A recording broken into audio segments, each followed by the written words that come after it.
them to let them go. Are they biting? Honey, let it go. Oh my. In the caption for the video, Kennedy said the snakes were non-venomous black racers, which are common in Florida. It's not clear what happened to the snakes. Earlier this month, Kennedy posted a photo of himself grabbing a bird, which he said he rescued at Washington Dulles Airport.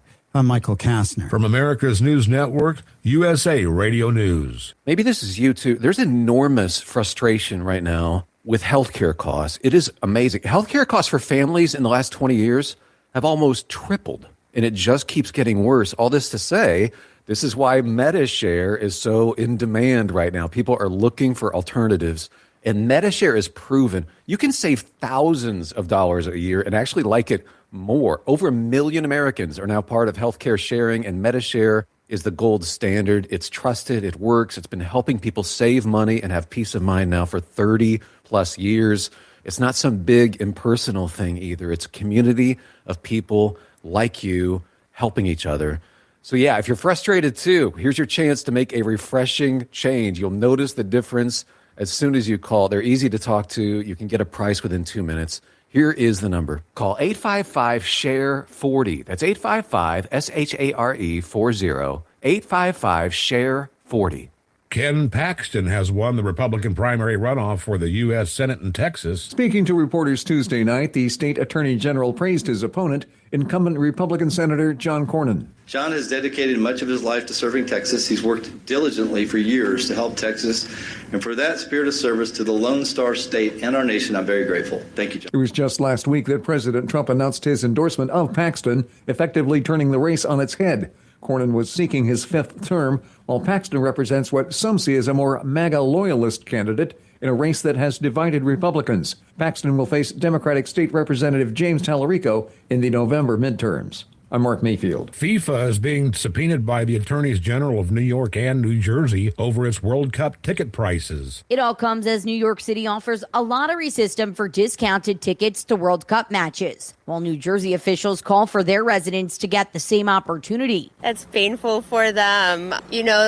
I wonder if that's state by state, so that's on their state. Being from Jersey and with the stadium in Jersey, it's not fair if you're playing in Jersey. Give us the same benefits that you're giving people in New York. However, the attorneys general of New York and New Jersey say people who bought tickets outright may have been misled about where their seats were actually located. Fans are reporting they bought tickets to sit in the areas closest to the field, but have been assigned further back. I'm Natalie Migliori. I'm Ron Warner, USA Radio News. You can help put vets to work by donating your car, truck, or van. Your donation will directly support programs to help vets find jobs or even start their own business. Donate today for fast, free pickup of your vehicle. Call 800-209-4580 for 24-hour response. Call 800-209-4580. That's 800-209-4580.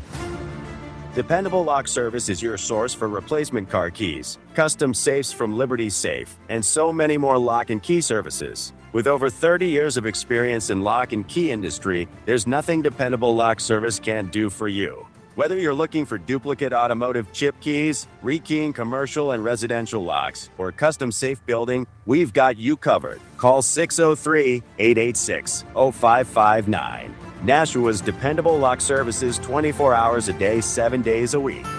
The sky's not the limit, it's just the beginning. I'm Ed Mullen from Nashua Aerial Advertising.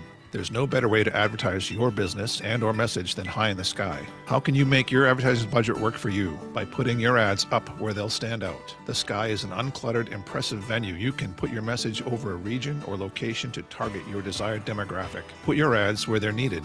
We provide coverage over communities through Merrimack Valley, Greater Nashua, Manchester, Lowell, and points throughout South Central New Hampshire and North Central Mass. Summertime beaches, sporting events, races, fairs, and festivals are all ready-made for banner telling. For more information, please visit us online at NashuaAerialAdvertising.com. And remember, the sky's not the limit, it's just the beginning. Tired of wondering where your money really goes?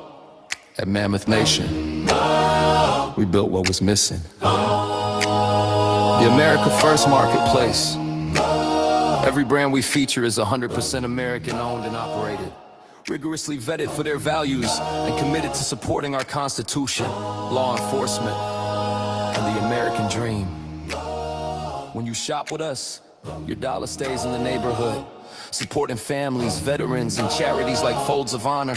No more sending your hard-earned money overseas to the companies that don't respect you here.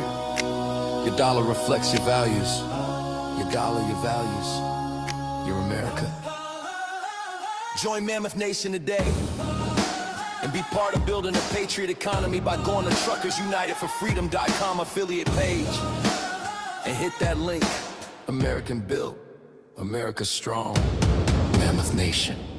The views and opinions of the following show do not reflect those of WSMN, its owners, and/or associates. Welcome to the Common Sense Conservatives, a political discussion group about current events and other government-related matters every Wednesday evening from 7 to 8 p.m. Right here on WSMN 1590 AM, WSMN 95.3 FM, and streaming live on wsmn.live. Making sense of the inverted reality we are subject to every day, the Common Sense Conservatives are here to help bring you back to reality. Now, your hosts, Wyatt, Todd McKinley, and John Groven. Well, that was kind of weird there, wasn't it, John? That's odd sound went out there. It's almost as if the microphone got choked off there. How you doing tonight, John? I'm doing well, Chris. I'm not sure what you're referring to about the microphone getting choked off.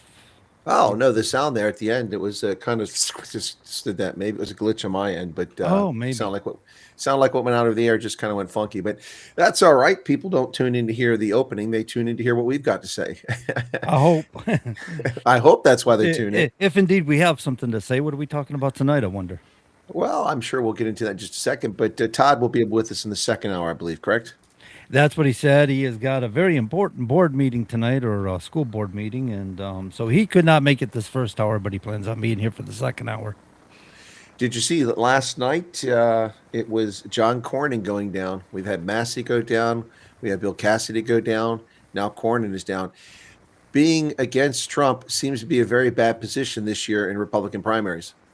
I think people better wake up if they want to keep their seats, but it's probably too late for a lot of people. But yeah, Trump is running, I think I heard somebody say 95% ratio on people he points a finger to and say, vote for that guy. And that's what people do. I think people want to see the Trump agenda come to fruition. You know, I think Trump's doing a good job putting America first. And I think a lot of people misunderstand what exactly that means. You know, I think they think the traditional America first as an isolationism from way back in the late 19th century, early 20th century. And that's not what Trump really meant, is it, Chris? I mean, what he really meant was he's going to put America first in the global order of things. Yeah, no, America should be first in everything, but that doesn't mean we're America above all else or neglect of everything. That's the misnomer that a lot of these people hear. They think that making America great again means at the expense of everyone else. No, it means putting America first. The priority is here. For instance, why have we taken in millions of people who refuse to become part of our country, bifurcate our society, create little hovels, and divide us on language and faith, and then hate America? That's just stupid. That's what Europe did, and Europe is gone now. Trump has said we shouldn't be doing that, and he's right. He's the first president to have the audacity and the nads to stand up and say, hey, we need to take care of ourselves first, then we can take care of the world. He didn't really say we can take care of the world, but we need to take care of ourselves first. But what's implied there is that America comes first. All decisions should be done on the basis of how it benefits Americans and America, first and foremost. And that's the way it should be. Mm-hmm. Every state should work in their own self-interest. If they don't, they're going to die. Yeah, that's basically right. That's exactly what he said, you know. I mean, and think about it. He's trying to, he wants to create an equal playing field in certain regards. He's telling members of NATO or NATO members, he's saying, hey, step it up. Become equals this way. Don't expect us to step down. You guys bring yourselves up to our level. And, you know, he'd rather see people rise than America fall. But, you know, the best part of last night, the most exciting part for me, as much as I find redistricting and gerrymandering being reprehensible and immoral, it was very satisfying to see the disgusting, vile, racist Al Green finally trumped out of Congress. Now, his replacement is also a leftist progressive, but he's much younger. But Al Green has been there forever, and it's time that this fossil, this arrogant, racist blowhard is gone. I'm so happy to see him no longer in Congress. He is such a vile, repulsive human being. Yeah, he politicized everything he did. He didn't do anything for the greater good of the country. He just did They just politicized everything. I do have a phone call coming in. Maybe I should grab that. Yeah, go ahead. I don't have a problem with him politicizing things, but I do have a problem with him racializing everything. And that's what the man did. Everything he did was racialized. And so good riddance to him. And it's nice to see him no longer there. So let me just see something real quick here. Just wondering if other people are picking up that sound. I'm picking up some feedback or some static on the board there. Is anyone else picking up out there listening to the program or watching the program? I wonder. Yeah, so the problem with Al Green wasn't politicizing things, it was racializing things. He racialized everything. So for Al Green, it's all about race. John struggles with his headphones. He's back. Hey, headphones. I do have a caller on the line when we get a chance. Sure, what's the call about? It's screener. Billy Painter, so it's a good call. Okay, we'll take the call. Let's take the call. He wants to talk a little bit about what went on in his state, I do believe. Hey, Billy, we do have you open. I can't hear him. You there, Billy? Oh, hang on. There, can you hear me? Yeah, there he is. I got you now. I missed the stuff. I need a new call screener there, Billy. Yes, indeed. I hope you guys are having a good evening. Oh, we are, man. And I think you're going to brighten up our day, right? Tell us some good news out of Idaho. I wish I could give good news out of Idaho, but no, we had our primary voting about a week ago yesterday. And sadly, very, very sadly, we handed the keys to the kingdom over to the wolves. A lot of people around this area don't get it. And Chris, I'd like to get your take on this when I'm done explaining. But we lost a lot of really good conservatives within our legislative and our Senate. And just to bring you to the beginning of it, I couldn't go on YouTube without getting ads from the candidates that were with the Idaho Liberty PAC, which were basically the rhinos. I'm just about every video I click on, I'm getting ads from them. Then this one woman named Sherry Vollmer, who was running against my friend David Levitt, she does a YouTube video saying that David's hiring people from Illinois to go knock on doors for him, which, number one, there ain't no law against that, but number two, she's backed up by millions of dollars. Her campaign's funded by big corporations, and his campaign's funded by donations from the citizens. So, that's an automatic lie right there. I knew she was lying about that. But, so the rhinos had so much money backed up behind them, and of course, Brad Little's our governor is endorsing them, and he's foul and disgusting himself. But so comes the primaries, and I'm looking at the results, and I see that our good candidates are losing, and I'm starting to get upset. And of course, like a good friend, Glenita Zeiderfeld, had lost. Josh Cole had lost. And they had excellent scores with the John Birch Society and the Idaho Freedom Foundation, and they were voted in by rhinos they were voted out by rhinos, that of course endorsed by the president, backed up by millions of dollars. Then this is the part that gets me. It wasn't the fact that it was all the money and everything that backed him up. That did play a part in it, but only 16%. And Chris, you've been here to Twin Falls. Only 16% of the population of this town showed up to vote. Only 16%. So we didn't just lose. We did more than forfeit. We rolled over and died. We got way too comfortable thinking our incumbents who valued Idahoans' freedoms and all that would win. We didn't have to vote for them or whatever. thinking that the primaries were nothing when the primaries are the real battleground for this state. So I don't know. This should be a lesson for other states that haven't had their primary yet. I think you're making my point, Billy. I keep telling people it's very, very important to get out there and vote. Conservatives have to get out there and vote for the right people. And during a midterm election, people tend to, like you said, 16% is very low. And, we get a better turnout. We'll probably get better votes for the right candidates and try to keep the momentum going that we've got going right now. Yeah. I mean, it seems to be the fact, too, that even though there's this 16% that showed up to vote, which means a lot of people who were supporting the other side, they didn't get up and vote either. But it's like those that were endorsed by the rhinos, they were prepared, and our side was not. Well, that is the nature of primaries. Here in Pennsylvania, I'm judge of elections. We had 14% turnout on election day. Normally, it's 3 Republicans to every Democrat that shows up in our district. And on election day for primary, it was about 1 to 1. And not because there were a lot of Democrats, because there were so few Republicans. And the only race that was competitive was in the Democratic primary. So it's not surprising. The problem here is that, and this is just the bottom line here for candidates, in a primary, it's up to that candidate to get their voters out and whoever they can get on their team, because the party is not going to do it for them. The Republican Party has proven to be feckless, and it only cares about national politics and local politics when it puts things in their pocket.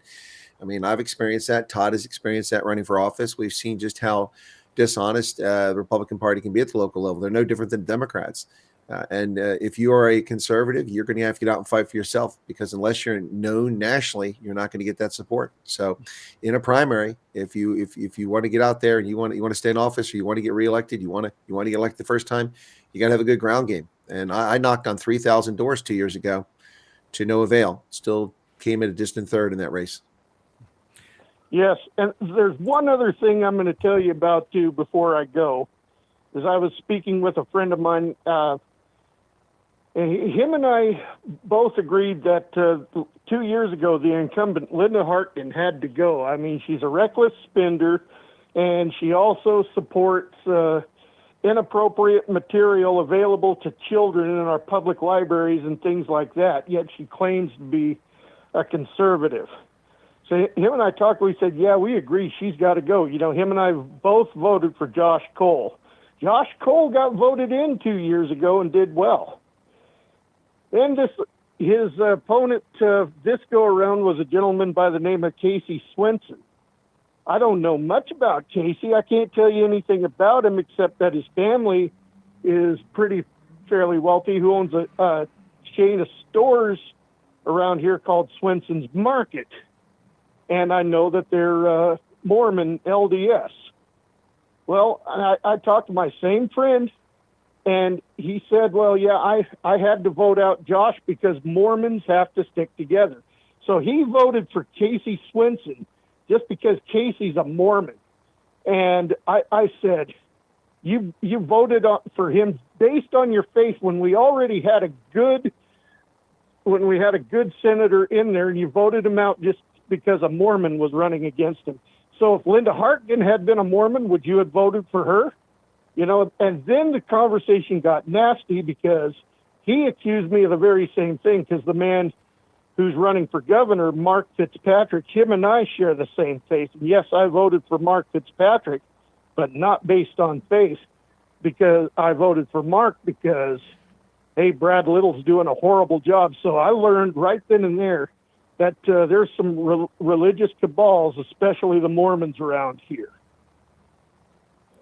Sometimes that sort of thing does happen. One of the things you're not mentioning, Billy, is some of the deciding factors, too, behind this. Because a lot of people, did they not vote with their emotions? I know you've had, I think about 60% of the country right now is in a drought, and there's been a lot of struggles there in Idaho for water. And people started blaming some of these... Oh, that's because of gaslighting, John. Mm-hmm. That's what that was. They're saying, you know, that these conservatives that are doing a great job with our freedom are saying that they don't care about water rights. In fact, they completely lied about them. You know, you get these political mailers, and for the first few months, it wasn't for, they didn't say vote for me because I can do this for you. No, they were totally trashing our incumbents that we had that were doing a good job and telling lies about them. Mhm. Well, Glenita So was she was holding back on some of the infrastructure for the water, and according to her what she said was she didn't want pork barreling in it. She says we'll take care of the water. Yeah, that's well and fine, but we weren't going to let people just inflate the spending to benefit things that not related to building that infrastructure. And also they say that Josh and Glenita and all them didn't back the blue. The fact on that one was somebody wanted to give the Idaho State Police like an $800 million raise out of the budget, and they said at the cost of the taxpayer, absolutely not. That they voted to give them like the 8% raise, but not that much higher raise. So because they voted to spend less money, they don't back the blue, which that doesn't make any sense to me. No. Right. They were doing what conservatives do. They were working on responsible spending, fiscal responsibility, and they got wrongfully accused of things. I mean, they were looking out for the taxpayers' interests is what they were trying to do. They weren't going to overinflate people's wages. They weren't going to allow people to take advantage of spending when it come to, like we said, what the infrastructure, getting a better water table, pumping water in, and yeah.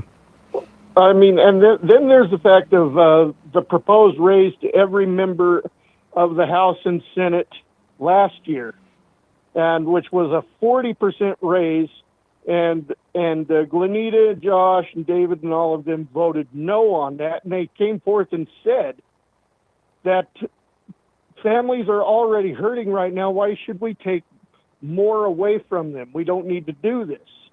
And of course, they started gaslighting them over that. Yeah, I think Chris has a good point on that. They got out campaigned. They got outspent. They dominated the media outlets, and they used typical emotional appeal tactics and played on people's fears. And that's what it sounds like to me. And we see this a lot during the campaigns, and this is why it's important. What point you're really bringing up here, I think, is important to reflect upon. It's important to be a critical thinker during campaigns. It's important to take that rationalization in that manipulation is a part of political campaigning, and these people have no scruples. Yes, exactly. But the one thing that hurt us is the outcome of only 16%. And like I said, Chris has been out here to this city. He knows, I mean, it's not gigantic, but it's a fairly decent size area. And only 16% of this population showed up to vote. That is pathetic. That's a pretty low turnout. Well, I have to admit, as a candidate, I don't mind low turnout as long as it's for me. I mean, if 50,000 people show up, I've got to get 25,001. If 3,000 show up, I just need 1,501. I mean, hell, but if we would have had at least maybe up to 30% of the population who supported these candidates that we had in office, we would have retained them, no doubt in my mind. Because, what was it, 2 years ago, it was up to 60% that showed up for the primary 2 years ago, and they won. And now they just got too comfortable, I think. So when do they run again? Well, you got 2-year terms over there for state reps? Yeah. For state reps, yeah, it's every 2 years. Yeah, they just follow the same. Yeah. So and I've been asked to run by 5 people so far. So they'll be eligible to run again in 2 years when they see that the people that replace them are failing to do an adequate job, right? Oh, let's hope so. Then again, who knows? Some people get that. Whereas Idaho Freedom Foundation isn't going to lie about their freedom and spending index.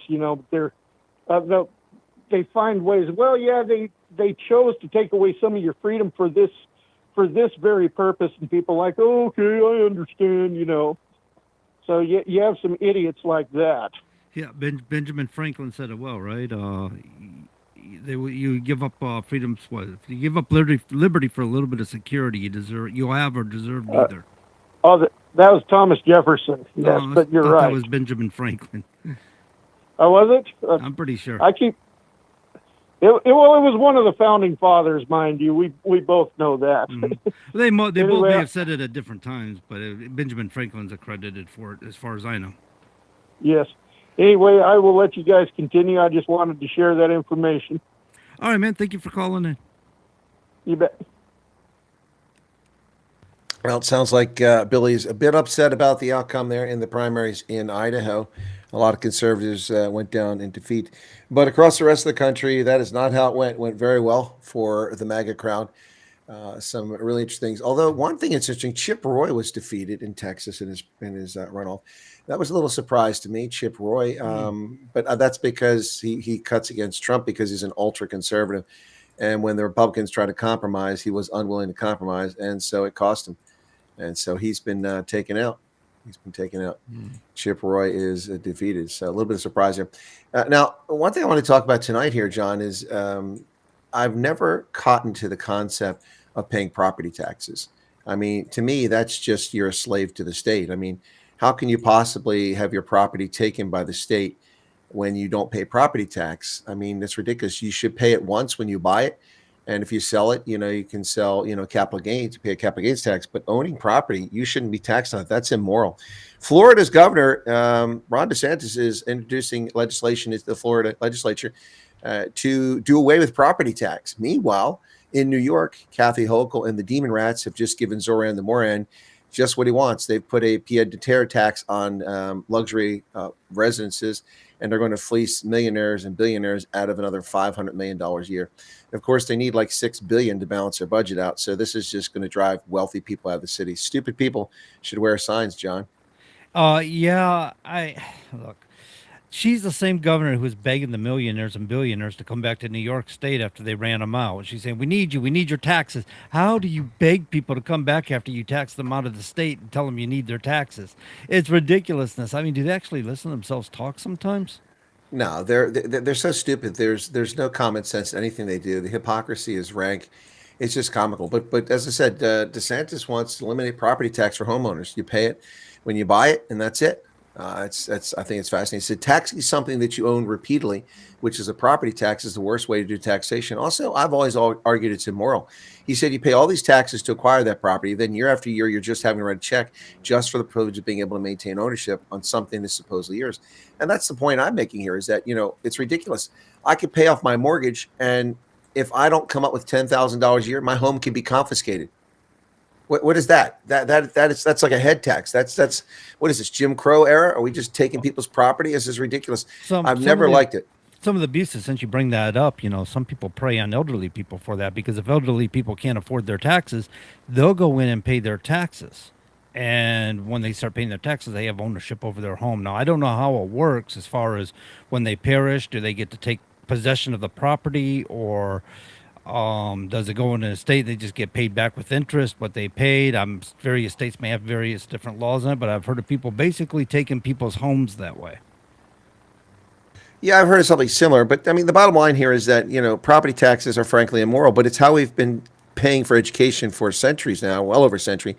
And it's going to be hard to get rid of. But I would love to get rid of property tax here. I mean, it's wrong. I mean, it's like, in Washington State, they make you pay property tax in Arizona on your vehicle every year. What kind of crap is that? New Hampshire does too. We pay property taxes on our vehicles. So as far as home ownership goes, you pay property taxes, and the purpose of paying property taxes is to pay for services, right? Your house catches fire, you hope the fire department shows up. Somebody's trying to rob your house, you're hoping you call the police, they will show up and at least write a report. Hopefully you've defended your home to the best of your ability before they arrive, but if you didn't, you didn't. I don't know what to say.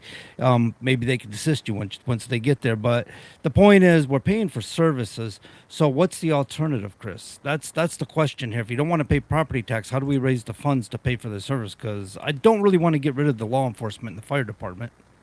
Well, my taxes aren't really paying for that. They're paying for a school district. And about it's a school 60%? district that keeps that keeps building new school after new school after new school for one end. I don't get to build a new house because someone's giving me their money. It's ridiculous. These No, schools you're aren't right. even 10, 15 years old. And they're building brand new schools. They burn through money for education, and it's highly abused. What we were talking about earlier about responsible spending, with the people's money, and I feel sometimes these schools can be very wasteful. So I don't want to overly criticize the schools, but they're very expensive. And when you're seeing a bill, they're talking about millions of dollars to repair a roof on a school, come up on your annual vote, when you go in and vote, and they're putting it up for public vote, and you're looking at the cost, it's going, this is atrocious.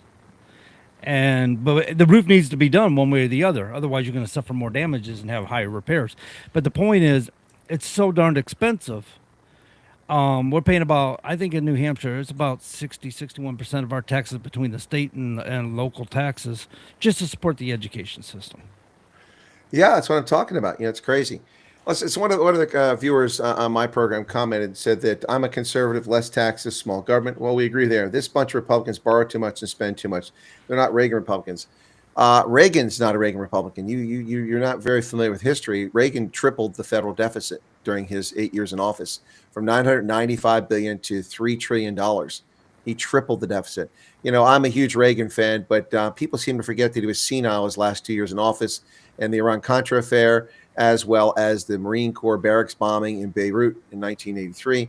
And they forget that he tripled the budget. And he's the one that started the press into giving criminal alien invaders amnesty by granting 3 million illegal criminals invade our country the right to stay in this country and gain citizenship. Reagan, while he was a great president, is not the genius that people made him out to be when it comes to things. He made compromises that harm this country to this day.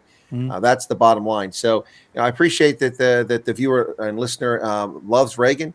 But get your facts straight. Reagan tripled the federal deficit. He also is the one who doubled our rate of taxation on Social Security. These are, if I was probably more objective and not just so steeped in being a Reaganite, because that's when I came of age, I might turn on Reagan because he doubled taxation on Social Security and we're getting nothing back from it. He let millions of criminal aliens into our country, tripled our deficit, started us on a spending spree that we haven't recovered from. Look, if you want to look at this critically, there are a lot of things that didn't go well under Reagan, so I'd be very careful about throwing that stone out there. They're all spendthrifts. They all spend money. No president's 100% that way. And Reagan, I do believe, said something to the effect of not needing guns, firearms, or restrictions to firearms. Something you wouldn't expect a true conservative to say. Of course, he did get shot, too. Yeah, that's true. Hinckley, that clown. Yeah. Yeah. All over Jodie Foster or some nonsense like that. It was really weird stuff. Indeed. I don't think he understood at the time. That girl was never calling him. even if he was of somebody that could be of interest. Yeah, she kind of bats on the other side of the fence. Yeah, that's what I'm getting at. Yeah. No, one of my viewers from Minnesota said that people are upset about property tax going up every year. People are able to make upgrades to their houses and have proper maintenance schedules, often are penalized. No, people who don't make any change to their home are penalized. These authorities simply go out and revalue the homes to a ridiculous value that no one will pay for it, and then charge you taxes on what they claim it's worth. It's utter nonsense. These people should not have the authority to do that. It's just so messed up. It's the property tax is immoral, and it never should have come into being. Cities have caps. They can only charge a certain percentage of interest every year, where other cities or towns or whatever do not have those caps, and they can suffer terribly. In fact, I have relatives that have went through that in Hillsborough. Well, John, I mean, I've never lived in a state where like the Commonwealth of Pennsylvania, where the local school district can raise your taxes without going to the voter. In any normal state, you have to go to the voter to raise taxes on mills for school funding. Here, the school has the authority to raise our taxes, and they just raise them. They just raise them to max them out their raise. Like over 2% per year, they're allowed to raise without our consent. That's taxation without representation. I would have thought that it went through your state legislator there, Chris. You're telling me the school board or whoever in the school pretty much said, oh, we need more money for programs. We're just going to decide more taxes and just inform who? The governor or somebody in an authoritative position to say this is what we decided? Or how's that work? Look, I tell you what, we're going to have a tax revolt like California had eventually here in Pennsylvania, the way this is going. There is some common sense approaches to Pennsylvania when it comes to taxation. One of the reasons why I didn't decide to live here, but I got stuck here because of the COVID scam. I couldn't move overseas in retirement from the military, but I'm still living here. And one of the reasons I stayed is that there's no tax at the state level on my retirement income, which is right. I mean, you work your whole life, you've already paid taxes, and you shouldn't be double taxed on that again. So plus most people in retirement make far less and they can ill afford to pay those taxes. So that's a wise move. And then we don't pay taxes on clothing because clothing is a necessity.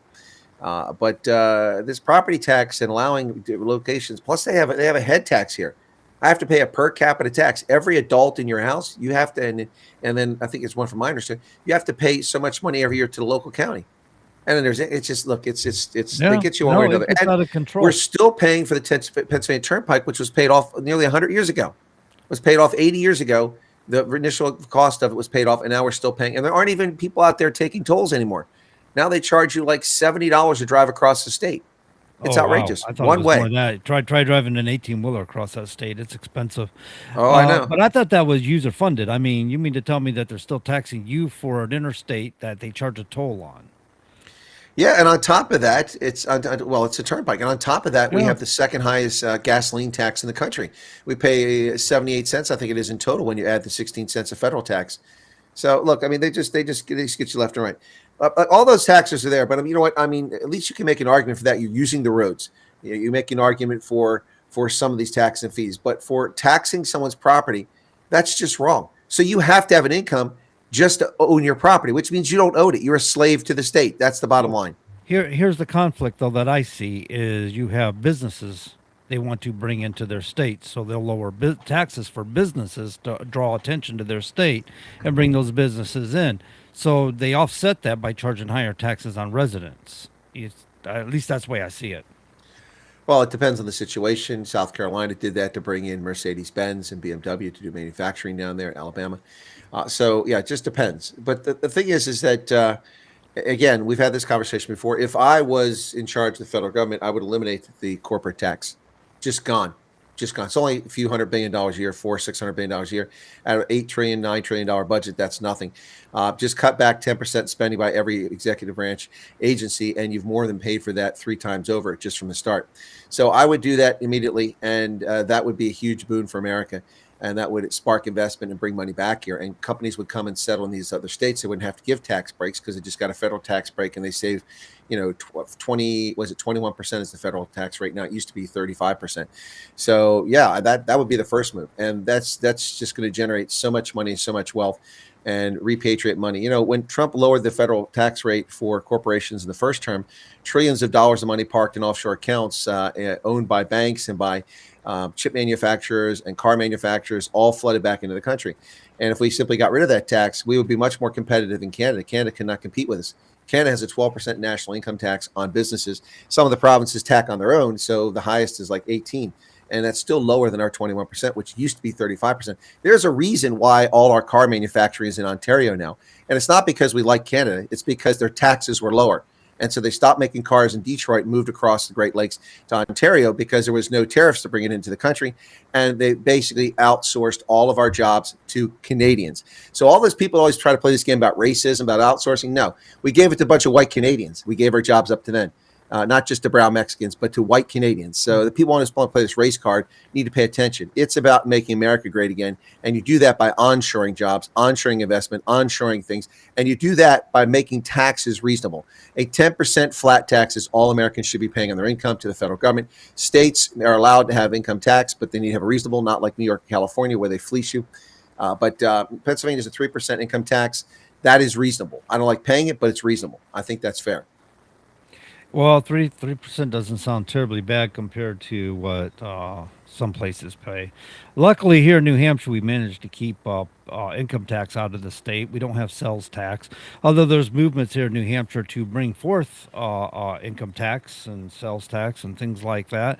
Their argument is it'll keep your property taxes from going up. Well, I'm paying either way. You're just gouging me either way. So how about we just do some responsible building or planning or budgeting? But then you find out, an article comes out a while back ago and says New Hampshire's rate's very high for fiscal responsibility and spending. But what do we need all this extra money for? Is it because of government what do you call it? Mandates. I mean, there is a what's it called? For flexibility, something mandate. Oh man, I lost it. Well, I can tell you that on this side, it's certainly not for maintaining local infrastructure. The road that leads just past the area that I live in is like Mogadishu. It's a complete disaster. It hasn't been repaired or hasn't been replaced in the entire time I've lived here. It's a total mess.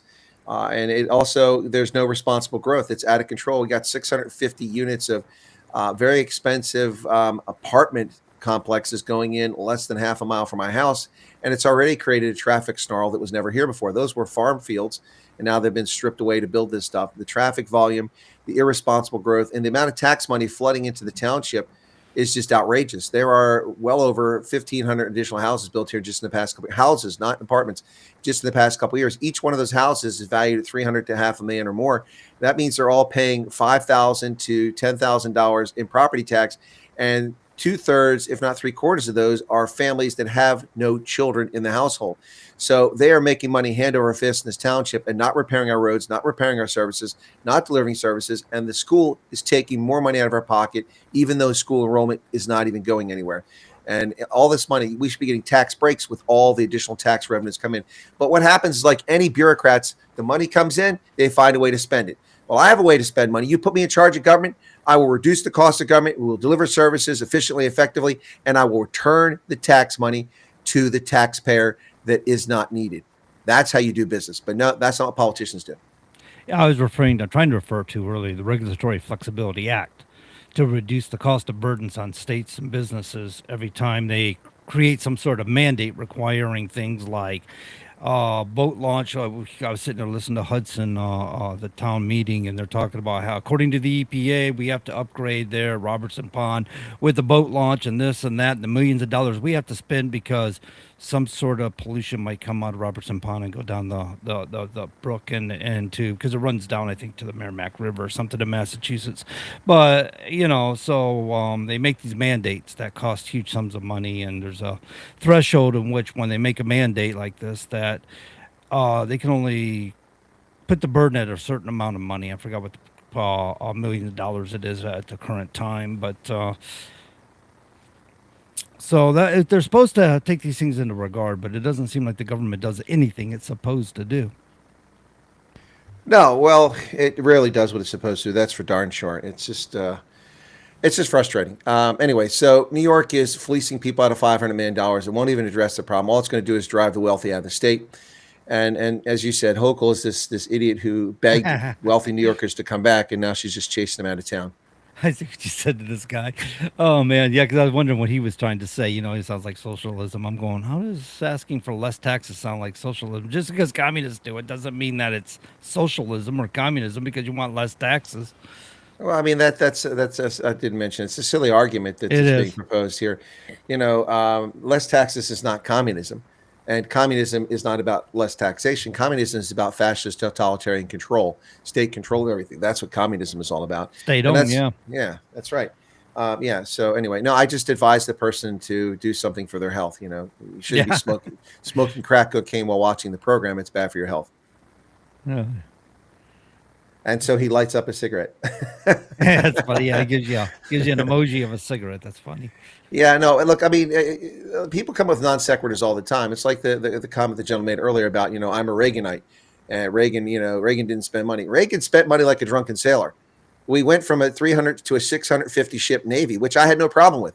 We have the single largest annual increase in pay for the military. It was like 23% in 1 year under Reagan. I love what Reagan did. I loved him building our national security and bankrupt the Soviet Union. But unfortunately, he buried us in debt too.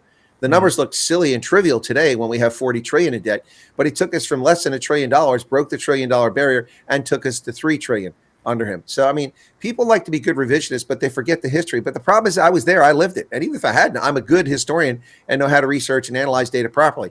Look, I love Reagan, love the Reagan Revolution, but we're not going to sit here and candy coat what happened during the Reagan years. He was senile in his last 2 years, and it was deadly for this country. It cost us dearly. Yeah. I hate to think who was running the country back then, but I got a pretty good idea. A couple names might pop up. He should have been president in 76. If he'd been president in 76, the world would be completely different. If Reagan had become president in 76 instead of Carter, we never would have had the Shah abandoned the way he was abandoned. We never would have seen our embassy taken over. We never would have seen the boycott of the 1980 Olympics. We never would have seen an awful lot of stuff. The Soviets would have been, I think, very more reserved about whether they're going to invade Afghanistan when they did in 79, making a catastrophic, colossal error for them and a catastrophic one for their future. One of the reasons why they went bankrupt wasn't just because Reagan drove them bankruptcy. It's because they buried tens of thousands of Russians who died in Afghanistan and spent their fortune fighting a stupid war in Afghanistan. And unfortunately, we didn't learn a lesson from the Soviets or from the Brits or from anyone else who went to the graveyard of Afghanistan. What are you saying there? Those backwoods Afghanis can hold their own out there with the guerrilla warfare? No, it's not worth having. It's not worth being there. There's nothing of any interest there unless they discover, unobtainium or something like that. It's not worth going to Afghanistan. Well, from my understanding, there's a whole lot of just when we're giving up Afghanistan, right? China seems to have found a whole lot of rare earth minerals there. Well, they can have them. I'd rather get my rare earth minerals from somewhere else. Like Greenland? I'll pass. Yeah, like Greenland. Well, look, I am the viceroy of Greenland. Rumor has it. I think we have an image here somewhere to prove it. Yep. Anyway, so it's unfortunate when people have revisionist history and they try to change what happened. I deal with it every day in the case of South Africa, where black supremacists in South Africa pretend that they know the history of South Africa and they try to paint this picture that's completely wrong, and I have to correct them. Unfortunately, people want to invent their own histories. It's a sad thing. So historians are responsible for accurately capturing history and analyzing it. Unfortunately, so many of them are political operatives. The objective historians are hard to find. It's really sad to see, but it's even worse in the age of social media, where everybody is an expert on everything. Whether they are or not. Oh, that was my point. I just wanted to say it out loud. That's all. That's exactly my point. So Pam Bondi, turns out she had thyroid cancer. Oof, that's a tough one. Ooh, yeah. So she got sacked, and maybe that's one of the reasons she got sacked is because she was ineffective because she was suffering from thyroid cancer. She had surgery a few days back, and she's recovering. And now he's appointing her to an artificial intelligence panel. I mean, she's not well enough to be the attorney general, but she can be on an AI panel for the White House. I mean, you must love Pam Bondi. I don't understand that. Yeah, she was put into an advisory position. I guess maybe that's why she was removed. Nobody said anything about health and reasons. He just kind of made it look like she got fired or something. Yeah, it's well, I mean, a lot of people are upset with Pam Bondi not going after people, and the pace, and we've said this before in the program.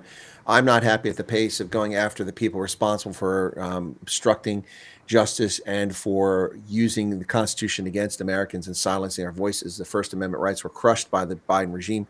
And I think that people should be in jail for that, in the White House, in the CDC, in the National Institutes for Health, Fauci, in every place you can possibly think of in the government, and the FBI. What they were doing there was just unbelievable. By the way, we found out once again exactly right that the FBI did not have probable cause to get a warrant to raid Trump's Mar-a-Lago residence. In fact, the in-house person who is the attorney who's responsible for that was not consulted. The one that's supposed to, weigh in on these when they go for these warrants, and she was not consulted. And after they raided, she wrote a letter in the FBI, and that has been disclosed now to Congress. They got that letter, and it says that that this was inappropriate, that we should not have done this. The president has the right and the authority to declassify anything. If the president said he declassified something, that's declassified, which is exactly what I said when this nonsense happened a few years ago. This effort to get Trump by these evil turds in the Democratic Party and the Republicans in Congress, they should all be in jail. They should be in jail. This clown, James Comey, he needs to be hounded until he winds up in a jumpsuit, because that's where he belongs. This man tried to effect a coup against the president of the United States and was successful. In 2020, they were successful. 2020 was a coup. Yeah, I agree. I think you're right. They need to be held accountable. And it'd be nice to see accountability for a change. It's not common we get to see that, if at all. Somebody said something about Pam Bondi didn't open up the investigation or reopen the investigation into Plan B. Well, it's holding. One thing I know they're investigating quite well is election fraud of 2020, and they're subpoenaing a lot of people there that worked the elections in Georgia or Fulton County, Georgia. Well, I think the problem is that we're now approaching 2 years into the administration. Well, year and a half now, approaching 2 years, and we want prosecutions. This can't drag out. We want prosecutions. There's a statute of limitations on crimes. That's why we can't go after Hillary Clinton despite her violation of the Espionage Act. What you mean? Wipe the serve? What? Like with a cloth? Yeah, she knew exactly what she was saying. Smart Alec. Yeah. Unbelievable. Yeah, no, the arrogance of the Clintons, just the unbelievable arrogance of the unmitigated arrogance of them. I'd like to ask some people close to them about what life is really like. In fact, I'm going to call this guy Vince Foster. Oh, no, I'm sorry. I can't call Vince Foster. Oh, wonder why. Yeah, I wonder why. Anyway, and the list goes on and on of people around him. What about who was that? Seth Rich? Is that the kid that got whacked that was covering the Clinton and other things? We talking about the intern or something like that. He was a whistleblower in D.C. and Seth like college Rich, yeah. age or something. Yeah. Yeah. And he shot from behind or something. And Yep. they tried to make it look like, well, conspiratively speaking, right? It was like a drive-by shooting or something. And Yep. I didn't think it No, was look, these people need to be prosecuted. I mean, we saw, I remember back, anyway, Obama, the same thing with Obama, what was going on back then, the abuse of the Foreign Intelligence Surveillance Act to use General Flynn as a predicate to spy on Carter Page and on other members of the Trump team, making the spurious and unfounded and ludicrous argument that they were spies they're working with the Soviet Union. The problem with this is that Carter Page was a CIA asset. He was an American businessman, former U.S. naval officer who was doing business in Russia and was a source being debriefed by the CIA multiple times, telling them about the energy industry in Russia. That warrant is criminal, and all the people, and James Comey signed off on that. Carter, Lisa Page, and Peter Strzok, those people need to be in prison. They got those warrants on a fraudulent basis because you must, on a FISA warrant, disclose if any of the parties involved are agents of the U.S. government. They failed to mention that Carter Page was an agent of the federal government, and then they used that to spy on him, and that was a predicate to open the case against General Flynn and against all these other people. It's unbelievable. These people should be in prison, and no one's talking about the same way. They've just moved on. I'm not moving on because I supported defend this Constitution for 36 years, not to have these turds abuse it in this fashion. This is unacceptable. Unacceptable. We must have these people put in prison suits for their violation of the Constitution and their suspension of American liberties. And they did the same thing to Trump, and I want them all in prison. And you know what? I'll visit them, and I'll bring them flowers, and I'll sit there and laugh at them. Somebody's asking, Iceman's asking if there's anyone in higher echelons of government ever been held accountable and sent to jail. I don't know if you call it accountability, but some of the people in the Trump administration were attacked horribly, and some of them did go to jail. And I don't think they were really guilty of anything. I think it was definite lawfare that was happening between 2020 and 2024. No, but there are members of Congress who've been convicted of crimes and sent to prison. James Traficant from Ohio.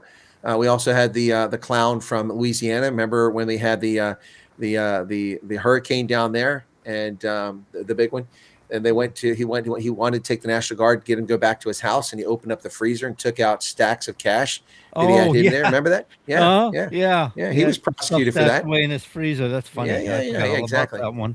Yeah. No, that's no. There are members of government who are held accountable. Nixon ultimately resigned and left office prematurely because of the Watergate break-in, which he was responsible for. But yeah, no, people are held accountable from time to time. We've had former politicians convicted of crimes after the fact. Absolutely. No, it's not often enough. But there have been so many crimes. There are coups against the American people perpetrated by the Democratic Party from 2016 until 2024 that need to be prosecuted. And it is high time that this administration and the Justice Department start spending time on that and going after these people. Yeah, I agree. There's not enough of them that goes down. So somebody asked if Rand Paul will be one of the ones that go down, but I think Rand Paul doesn't run again until 2028. Yeah, I don't think he's running this year. So I don't know, because Trump will be running out of office in 2028, right? 2029. And so I don't know if it really will affect him so badly. I know Rand Paul has spoken out pretty boldly against Trump, but by then, that whole wave will probably have washed away. Rand Paul's got pretty good standing power. He does, but ever since he was beaten over the head with a hammer, he's been a bit erratic. Well, he's a little bit more libertarian than he is Republican, I guess, and he's always been a little bit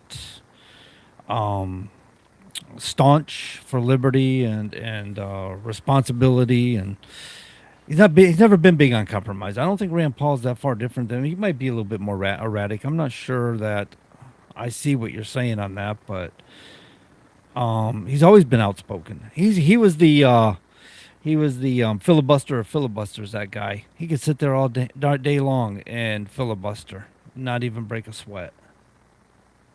Yeah, the Louisiana congressman who famously hid cash in his freezer was William J. Jefferson, a Democrat from the 2nd Congressional District. In August 2005, agents raided his D.C. home and discovered $90,000 in cash, divided in $10,000 increments wrapped in aluminum foil, concealed inside frozen food containers, including Pillsbury pie crust and Boca Burger boxes. The cash was part of a $100,000 bribe provided by an FBI informant, Lori Moody, as part of a corruption probe into his business practice dealings in Africa. He was eventually convicted in 2009, 11 counts of bribery, racketeering, and money laundering. He was sentenced to 13 years in prison, but was released just a few years later in 2017 after several of his convictions were vacated by the Supreme Court, ruling that narrowed the legal definition of official acts in bribery cases. What a crock. He's a criminal, should have been in prison, and the Supreme Court let him out. Yeah, William Jefferson. Not William Jefferson Clinton, just William Jefferson. Yeah, don't mistake it. Yeah. Anyway, well, at first hour, we had Billy call in and express his frustration and anger about what happened in Idaho. But I think that some people are frustrated by Cornyn's departure. Look, I mean, I'm not a Cornyn hater, but, the guy's been there for 24 years. It's time to move on. Paxton wasn't the best candidate to replace him. But it is interesting because Paxton has got a tarnished reputation of his own, although many conservatives love what he did as Attorney General in Texas, fighting to protect the Texas border when the federal government wouldn't do it under the Biden regime. So I think it's a mixed bag. And the Democrats think they're going to win now, but their candidate loves transgender. He said, "What do you love besides your family?" "I love transgender." I don't think that's a winning vote in Texas. I'm just saying, it's not really going to be something that works out very well for him. I don't think that that we have much to worry about with that Democrat, but who knows? It's a long time before the election, so we'll see. But I really don't think that guy is the one that's going to unseat and take that Republican seat. Texas will still have 2 Republican senators when this is all over, in my view. I do like Ken Paxton myself. I think he was very much aligned to Trump when it was unpopular to be aligned with Trump. Well, breaking news: the United States military carried out new strikes on Iran, targeting a site that posed a threat to U.S. forces and commercial traffic. Also intercepted drones being launched from Iran, and this just happened in the last 20 minutes. So here we are, the war that isn't a war, the peace that isn't a peace. Yep. Oh, Chris, we hit the top of the hour, bro. See you in the next. Broadcasting from 200 Main Street in the beautiful and historic Masonic Building. This is WSMN 1590 AM and WSMN 95.3 FM, Nashua.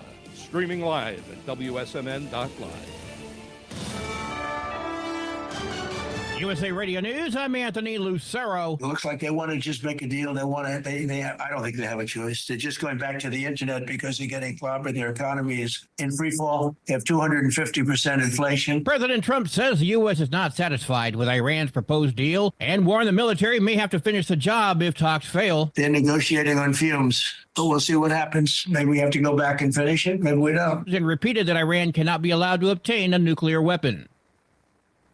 Former Attorney General Pam Bondi has reportedly been diagnosed with thyroid cancer. Axios is reporting that the 60-year-old Bondi was diagnosed shortly after leaving the Justice Department last month and has been undergoing treatment. The report said Bondi is in recovery. Seeming to confirm reports of the diagnosis, former White House staffer turned podcaster Katie Miller posted on X that Bondi has been battling cancer for the last few weeks. I'm Michael Kastner. Former First Lady Jill Biden told CBS she feared that former President Joe Biden was having a stroke during his disastrous 2024 debate with President Trump. I wasn't horrified. I was frightened because I had never, ever seen Joe like that before or since. Biden stumbled through answers, fueling pressure for him to leave the race. He dropped out a few weeks later and endorsed Vice President Kamala Harris.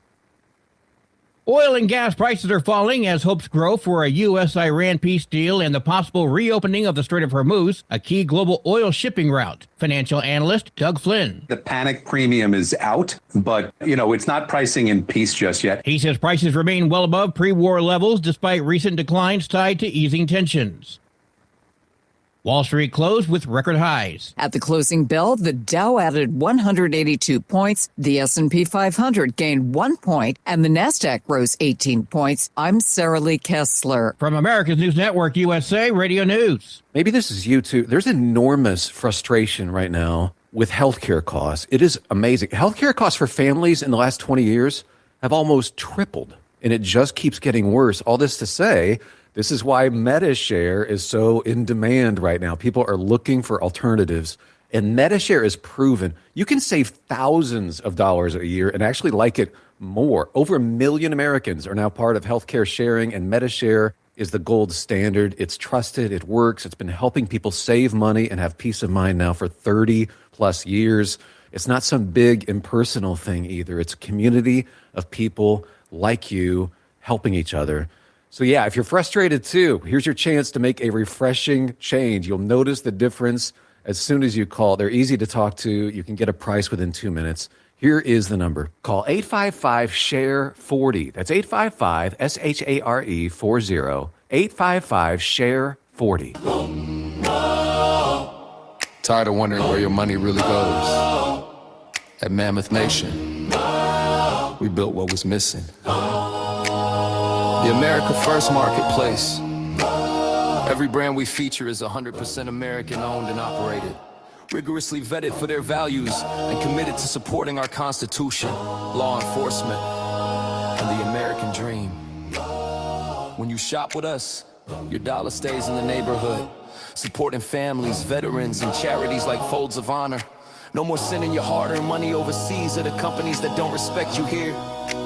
Your dollar reflects your values. Your dollar, your values, your America.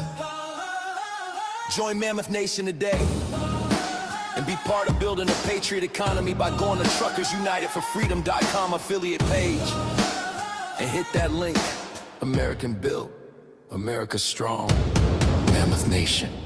Hi, Nashua, NH.com. I look forward to hearing from you. And remember, health is wealth. Continuing the legacy started in 1904, Roger Pellerin of Gate City Monument Incorporated continues to provide the same high-quality monument, custom headstone, and stoneworking craftsmanship today that they built their reputation on over 100 years ago, servicing Nashua, New Hampshire, as well as nearby areas in Massachusetts, such as Lowell, Billerica, Chelmsford, and beyond. From creating custom monuments to memorialize, to landscaping and granite work or restorative services, each job is done to your satisfaction and is backed by decades of experience and integrity. If you're thinking about stonework, think Roger Pellerin of Gate City Monument. Visit online at gatecitymonument.com. Stop by and meet Roger at 321 West Hollis Street in Nashua, or call 603-883-7141. That's 603-883-7141. Gate City Monument, memorials of distinction for people who care. Memorials of Distinction, Gate City Monument. Once again, always a good lead into our second hour here, John. I tell you, it's crazy, some of the stuff that actually happens out there. I don't know if you remember the case of this school principal in Iowa, a illegal alien who had stolen a Social Security number and carried unauthorized firearms, including one in his car on school property, 3 more in his home. He had had a final deportation order, a Guyanese, been running around the country, was a registered voter in Maryland. And Maryland said, let's not jump to conclusions about this guy. Yet 8 months ago, he was convicted, and he's still waiting to sentencing, looking to give him 37 months in the federal penitentiary.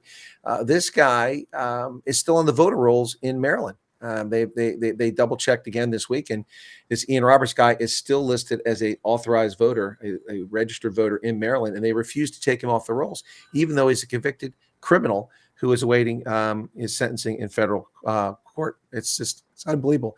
But this is Maryland. Ian Roberts, illegal immigrant facing prison for citizenship fraud, still on Maryland's voter rolls. And this guy wrote a book in prison, and people are still hailing him, even though he has defrauded people since at least the year 2008 when he was a principal. And he was a superintendent in Pennsylvania and in Iowa. hired again and again and illegal. But when the cops went to get him, Immigration and Customs Enforcement in Des Moines last September, he ran away. And they, while some of the cops were chasing him, the others went over to the vehicle and found a loaded Glock 19, an extended magazine with 29 more rounds, $3,000 in cash, his Guyanese passport, a bogus Social Security card, and a copy of his May 2025 order of deportation. In other words, he was ready to shoot the police, but he couldn't get to his car. He had 3 other weapons at home: a Sig Sauer P320, a Remington bolt-action rifle, and a Remington shotgun, and plenty of ammunition. None of them he's allowed to have because he's an illegal alien who had final deportation order. This coddling of criminals invade our country in order to bifurcate our society and take us from majority population to plurality population is morally reprehensible. All right, so we got Todd in on the call-in line, Chris. Yeah, what's up, John? Hey, Todd, you're live on the air, by the way. Oh, good. Sorry, I didn't know that. Yeah, sorry, everybody. I just wanted to call in real quick. I just got out of a school board meeting that was it's not scheduled usually at this time of the month, so it was one of those special meetings I had to go to. So I do apologize. I just wanted to call in real quick and just wish you guys hope you'll have a great show, everything like that, and I'll catch up on it later on. And I appreciate you guys holding down the fort. Oh, awesome, man. So I take it you're not going to make it the second hour. This is it. No, not going to be able to do it. I just wanted to call in real quick. All right. Well, we thank you for calling in and checking in with us. Anything on your mind in particular? Anything going on in Tennessee you want to tell us about? Or? Oh, there's a lot, but we can get into it maybe next week. All right. Sounds good. Talk to you soon, brother. All right. Talk to you later. Bye. No, that was short and sweet. Yeah, he got right to the point, didn't he? Anyway, so this Ian Roberts guy, can you believe this? I mean, it's the cheek of people. This guy is writing books in prison, and people still defending him. He's a criminal, and he's a convicted criminal, but they still defend him. It's like the idiot who assassinated the healthcare executive in New York, and Mangione, and all these people, they're like Manson clan followers. It's just sick. It is. It's nuts. People's sense of logic has just gone out the window. I don't understand it. We have laws for a reason. And they want to throw away good laws that are meant to protect us in favor for bad laws that do just the opposite for us. They don't do anything for us. They want to protect people who are breaking laws and committing crimes and causing harm to innocent Americans. Yep, 100%. No, that's what it's all about. These people hate America. Hey, here's a fascinating one for you, John. Listen to this story. Homeland Security Secretary Markwayne Mullin, who just took over that job, said he's working on a plan that would shut down international flights that land at airports in sanctuary jurisdictions, a move to pressure anti-ICE politicians. Mr. Mullin confirmed the idea, which he reportedly raised with travel executives last week in an interview on Fox News' Hannity. We're currently drawing up plans to say, listen, these sanctuary cities where local radical left Democrats aren't allowing us to do our job and enforce federal laws, then we shouldn't be processing international flights into their cities either. Wow. This would be amazing. That would mean that be devastating for New York City. LaGuardia would be shut down. As well as JFK, they couldn't take international flights because that's a sanctuary city. LA couldn't take flights. Seattle couldn't take flights. BWI, Baltimore Washington International, couldn't take flights. Wow. Reagan National couldn't. This would be devastating around the country and cause lots of frustration, consternation for international travelers who would have to pay the price for these cities failing to adhere to federal immigration law. That's unfortunate, but maybe it'll get their attention. What do you think about that one, John? I mean, can you imagine that if you want to come here from, say, Germany to visit and you plan to go to LA for like the FIFA World Cup, you can't land in LA. You'll have to land somewhere else in the United States like Omaha that respects the rule of law and then pay for another flight to get to Los Angeles domestically. Yeah, I'm not sure. Does he have the authority to shut down airports that way? I mean, can well, he the do Department that? of Transportation can do all kinds of things. The Federal Aviation Administration belongs to them. They're responsible for aviation safety. And it's not safe to have sanctuary cities letting people come in this country illegally and then committing crimes here. So, I mean, they probably have the authority to do it, but it's fascinating. No one's ever floated something like this before. It is, to my understanding, and I believe it was a SCOTUS ruling, was it not? Or some court ruling not that long ago, actually, that declared they do have the right to put ICE in airports. Oh, of course they have the right to put them there. The airports are under Federal Aviation Authority, the federal jurisdiction. Yeah. And so that's the case. But last month, the Atlantic reported that Mullin shared with airline and travel executives, not last month, this month, excuse me, that possible sites would include the Portland International Airport in Oregon, JFK, Newark Liberty International Airport in New Jersey, and Washington Dulles International Airport serving D.C. That would be insane. That's going to have a massive impact. Yeah, well, you gotta think about the overall impact because you're talking about shutting down a lot of business at airports, but it's also going to affect airlines that are running these flight lanes that will not no longer be able to run these flight lanes, right? I mean, maybe they can go out, but they can't come in. I mean, if Well, they any go out, city I mean, look, these are lawless cities. Los Angeles is one of them, and Newark, New Jersey is another one. New York City is another. Washington Mhm. D.C. is another, and Virginia is another. These are lawless places that give sanctuary. Look, Maryland gives driver's license out to criminal alien invaders. They don't even have to prove where they're from. They just let them know that they're I illegal, and they give them license. I think what people need to understand is cities do not hold sovereignty. Correct. States hold sovereignty. The United States government holds sovereignty. Cities do not hold sovereignty. They can't just nullify law. They can't just do whatever they want to do. They are restricted to the law. Where a state, maybe they enforce, maybe they don't enforce federal law. It's up to them because they do have sovereignty. Yeah. Well, I'll tell you what. If we're going to do this, I'm sure we'll wait until after the FIFA World Cup. Yeah, Warner says if that happens, that is, I agree, that is huge. That would be a big move, bold, a very bold move. Um, I don't think it's going to affect Trump support. I think because most of us that support Trump and are part of MAGA, if you will, we're with the agenda. Well, I We're think they not should. deviating. I We're think with the agenda. We want to see things cleaned up. There's a reason why we vet people into this country. We just don't let people walk across the border because diseases happen. And if people aren't vetted and checked for diseases that we've eradicated, we're opening ourselves up to that. We've seen that with bed bugs coming back in and other things coming back in, what measles and other diseases and stuff that have been showing up because Biden policies. Yeah, no, I think that this should be done, and I think they should pick a couple sites that are particularly egregious and use them as examples and see if they knuckle under and threaten to expand it to other airports because it's going to cause chaos if you just do it everywhere. I mean, flights Yeah, get now you're making so sense. so what they should do is pick Los Angeles and then pick two other locations, but certainly Los Angeles, and then I'd say probably Newark would be a good spot to do it, or JFK, and then just shut them down. No international flights until they stop being sanctuary cities. That makes sense. Start making examples of them and saying if this is going to continue, we can spread this. And people might be starting to wake up and say we can't afford to have this happening. So yeah, you got a point. Well, I mean, what could happen is it'd be a boon for the Hudson Valley Airport. That's just right up the Hudson Valley. There, it used to be the old Stewart Air Base during the Second World War. That airport, which has international traffic, would see a major boom because flights that couldn't get in JFK would have to fly there. It would be inconvenient for them, but that would spark all kinds of economic activity. There'd be shuttle services and limos to go back to the city, transport, the train system that goes back, and the hotels around the airport. The Stewart Airport would be amazing. Yeah, that would be something else. I would love to see that. I'd love to see that. I'd love to see them do it. It's about time that we go after these illegal jurisdictions that are acting as if they're independent entities, as if they're their own country. Yeah, yeah. We like we said, you can't just have people walking in here and doing whatever they want to do. We have processes for a reason, and we need to stick to it. And Trump's made the argument more than enough times. If we're going to eradicate a lot of the drug issues that we have that impacts our society socially and costs us a lot of, you're talking about property taxes, Chris, and some of this costs us a lot of money for rehab centers and stuff. These people with drug habits may not be able to afford these themselves, and they want to make these state sponsored. And how do we afford this? First thing we need to do is get rid of the problem. And closing off the border, stopping the drug flows at the border, the human trafficking at the border. And if we can eliminate the drug problems, we can eliminate the black arms trafficking problem, which now they don't have to start complaining about taking away guns from everybody, which is ridiculous anyway, unless that's their intention, is let it all go wild. And they can say, yes, you, over there, the American citizen, we got to take your guns away because this jackwagon is breaking laws. Jackwagon. Yeah, no, but Stewart is in Newburgh. I mean, that would be fantastic to see. I wouldn't mind seeing that. I've flown out of Stewart before. That's where I went out of to go to. I think that's where I went to go to Northern Ireland for the Women's Rugby World Cup in 2017. Yeah, Oh. that's the place to go. Chris, the world traveler, man. I've been to Canada. I've been to the Mexican border, but didn't bother going across. I'm like, I don't speak Spanish. I am not going across that border.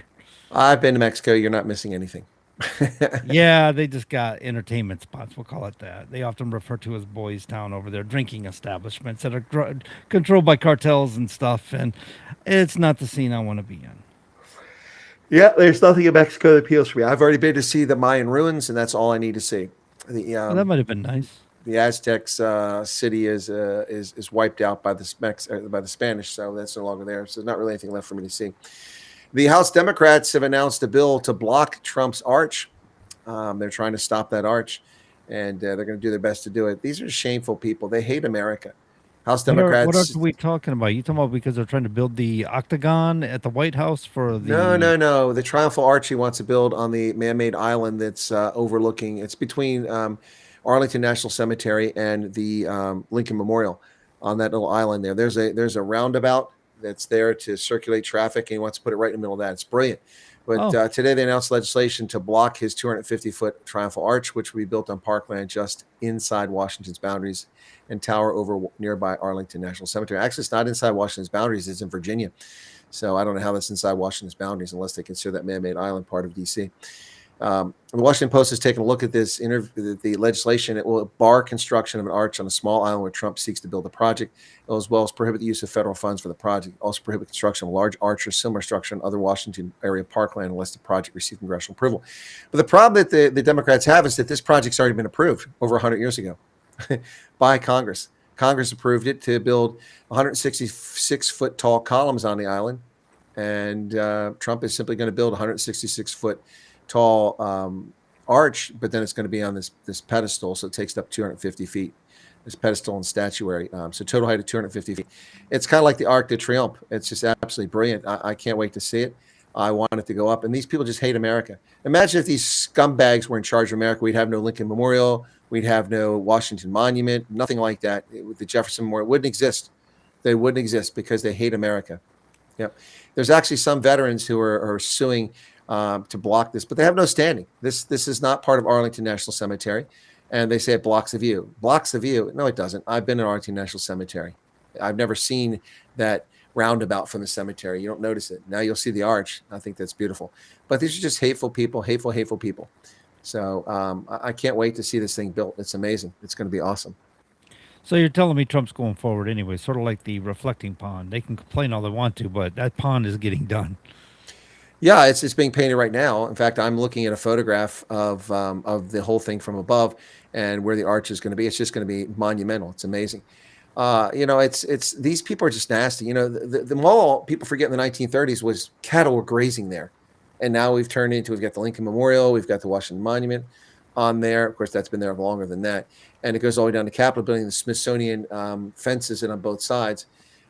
We've turned it into one of the world's most popular tourist destinations and to reflect on the history of America. And these people just hate America. So I can't wait for this thing to be built. Yeah, no, I agree. It's going to be pretty awesome, I think. I'm sure they must have some artist renditions of it. I should look it up online and see what it's going to look like. And yeah, I'll send you a link. It's shorter than the Capitol because there's I think there's federal legislation. Nothing can be higher than the Capitol. Now, the Washington Monument was an exception because it was already built, but the Capitol's 288 feet tall. That's why D.C. doesn't have skyscrapers. They're all in Northern Virginia. The arch will be 250 feet. Lincoln Memorial's only 99 feet. And the White House is just 60 feet high, the north facade. So, yeah, it will enhance the visitor experience at Arlington National Cemetery for veterans, families of the fallen, Americans alike, serving as a visual reminder of the notable sacrifices borne by so many Americans throughout our 250-year history, said White House spokesman Davis Ingle. Yeah, this is the purpose of it is to commemorate the 250th anniversary. Built to his specifications, would transform a small plot of land between Lincoln Memorial and Arlington National Cemetery into a dominant new monument. Architects and historic preservationists have warned that the planned arch, which would be more than twice the height of the roughly 100-foot Lincoln Memorial and tower over nearby cemetery, would distort the intent of existing memorials obstruction. No, it won't distort anything. It's going to be great. It's going to be big. It's going to be wonderful. And Trump is right. I'm so sick of these people who have no vision for D.C. This will be amazing. Triumphal arch. And it's going to be amazing. We deserve it. This is a triumphal country, and we should have it. so I think right now, is Trump not erecting a octagon in the south lawn of the White House to have the UFC fights? Not familiar with that. I believe so. Somebody said something. It's very expensive to get them tickets. I forgot what they quoted for ticket prices. I'm like, wow, that's just a couple dollars more than I can afford. But it was ridiculously high. And I'm thinking to myself, it's in the south lawn, and I take a trip to the memorial, and maybe I can view out from the memorial and peek out on the fights for free. do like kids, like the movie theaters. Remember the kids in the movie theaters sitting in their own backyards because they were close to the movie theaters, back the drive-in theaters, back in the day with their little AM/FM radio with the batteries in it. Yeah, I do remember that. One of our viewers just said, remember the Democratic National Committee wanted rainbow street crossings? Remember that? They painted, they polluted the streets, painting rainbow flags on it in the District of Columbia, but we can't have a triumphal arch to celebrate 250 years of this great nation. These people have twisted values, warped values. It's unbelievable. No, but that arch is going to be amazing, and I can't wait for it to be done. I haven't heard what the timeline is for building it. I guess it's in commemoration 250th, but it obviously won't be done in time for the 250th because they haven't started construction yet. Yeah, did they put a timeline when they might break ground on it, or? No, they're going to give 14 days notice. I think they're required by law to do that 14 days notice before they start. So we'll see. Well, it's already established by law anyway, so that's kind of like a benefit. I mean, unless they're going to come through with one of these. Well, Trump didn't file the proper permits with the city of D.C. and they love to pull these little stunts. City of D.C., spare me. My goodness. That is run by Congress technically, but correct. They're not independent. It's a District of Columbia. It's federal territory. They seem to forget that. That's why they don't have representatives in Congress, and it burns their shorts. And my answer is, don't live in D.C. Live in Maryland, Virginia. Well, they passed the home rule, which gives them the ability to elect a mayor and run it like a city, but still, it's absolutely controlled by Congress regardless. Congress holds authority in D.C. over the city of D.C. or the district. Yeah, they do. That's correct. And it seems to be lost on people. Bowser seems to forget that she's the mayor. She seems to forget that her money comes from Congress and we're the ones paying for her office and her salary. She forgets that. And the District of Columbia belongs to the people of America, not to District of Columbia. That's what's also forgotten. It's federal territory and it's there for a reason. But there's something that's going on that I warned people about over 20 years ago as a counterintelligence agent in the military. I warned the military that ubiquitous surveillance was going to be a problem. They're like, what are you talking about? Well, now they're calling it ubiquitous technical surveillance. I called it US. Now they call it UTS. Now, this story came to light a few years back, long after I predicted it was going to be a problem, and I told people about it repeatedly, but nobody listened to me. I was just a junior officer when I first brought this up, and the internet was relatively new. But I said that there's a challenge here. We're going to be tracked by devices we carry. Back then, I was talking about mobile phones, and then we later got sports tracking devices like Garmin's and what's the Fitbit, that's right, which is now belongs to Google, Fitbit, and all these different things. I said, this is going to be something that tracks your movements. That data gets stored, the data can be sold, and it can be purchased by adversaries to determine where the U.S. military is at, where they're operating at. And sure enough, we had several years ago in Afghanistan, malicious actors purchased the data from the Fitbit data, and it showed where forces in Afghanistan were running, the track they were running. So it has, of course, the date timestamp, and it also, you know, how many people. So you can use that information to extrapolate how many people are at that installation, when they're there, when they're active running, when they're vulnerable, and so on and so forth. And along with that, and all these other things that people do, you know, like you can track people's phones even when they're turned off. This data is all freely available and purchasable from organizations like Google and others. And now that Google owns Fitbit, that's going to be even easier to get. So Admiral Frank Bradley says that technology that tracks our driving, our shopping, our socializing, exercise habits can be weaponized. Well, duh, Admiral Bradley. You probably didn't know that, but when you were in 03 and I was in 03, you're still in, I warned people about this, but they didn't listen. But this is a major concern. The extreme dangers posed by UTS are a major priority for the FBI, intelligence agencies, and even immigration enforcement organizations. Agents could accidentally reveal their movements before a raid to an actor who knows how to access and interpret the data. Exactly right. And of course, this is especially dangerous to special forces, to Navy SEALs, to Delta Force. All of these people, they carry these devices with them all over the world, and there is no mechanism in place to protect that data for people who work for the military. This is a real serious problem. In late 2024, a joint investigation by Wyatt, the magazine, and the Bayerischer Rundfunk and Netzpolitik.org, which are two German organizations, a broadcaster and a political organization, found that U.S. companies legally collecting digital advertising data from smartphones offer detailed insights into the locations and daily routines of American military personnel stationed in Germany. Yet Russian soldiers fighting Ukraine have reportedly given away their positions by using Tinder, which tracks users' locations. The French newspaper Le Monde reported that it could geolocate the aircraft carrier Charles de Gaulle because a French sailor was using the Strava fitness app to track daily runs. Wow, this is what I warned people about. And so I mean, these are not classified devices, but because the data is tracked and the signal goes out, you are at risk. And people don't realize this. And we're all like that. We're always at risk. People just don't realize that. Well, therein lies the issue, right? I mean, we all have cell phones. We all have tracking devices one way or another. They got it in your cars. You're paying for the technology in your cars to be tracked with GPS and stuff like that. In fact, that's how MapQuest or Google's, when they tell you road patterns and stuff like that, traffic congestions and routing, that's what they're doing. They're using your data that you're sending out of your vehicle, and they're aggregating all that information to make determinations about congestions and roads and things like that and how to route you. Yeah, you're being tracked everywhere you go. We got smart cars, we got smartphones, we got smart meters in our homes, we got smart appliances. You know, everything's going on the Internet of Things. And at some point in time, everything you do in your life, you're just not going to have any privacy anymore. They're going to know how much water you're using, what time of day the water is being used. And at some point in time, it's possible that they'll be able to connect and control your water flow, shut it off when they don't want you to use it, like say prime times, or your electricity flow for brownouts and things like that. If you're using too much electricity certain times of the day, or AC's running, and they're saying, well, this particular house right here is using an exorbitant amount this particular time of day when we need to cut back some, and they can basically slow your electricity flow. This is stuff, nothing new.